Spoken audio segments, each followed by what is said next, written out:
Today, a state commission will vote on a new proposal to streamline the power approval process for proposed data centers in Texas. We asked our Emma Kay to dig into how the current approval process works and how this proposal could change things. Right now, if you want to plug a data center into the Texas power grid, you have to go through two agencies: ERCOT, which runs the grid, and the Public Utility Commission that oversees ERCOT. ERCOT wants to move to a batch approach, studying groups of projects at once, meaning engineers couldn't process requests one by one anymore.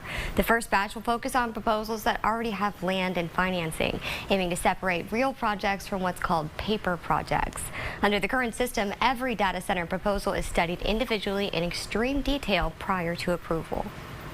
They would submit what's called a load request or load interconnection request. Then the large load interconnection team and other teams at ERCOT would evaluate it to make sure that the grid has available capacity before saying yes. That process can take years. ERCOT's proposed change comes amid concern over the growing number of data centers planned across the state. Just last night, a town hall meeting over the project planned in Lufkin drew a crowd with concerns. As we mentioned, the Public Utility Commission will weigh and vote on ERCOT's proposal today in an open meeting. That meeting is set to begin at 9:30 in Austin. Back to you. All right, Emma, thank you.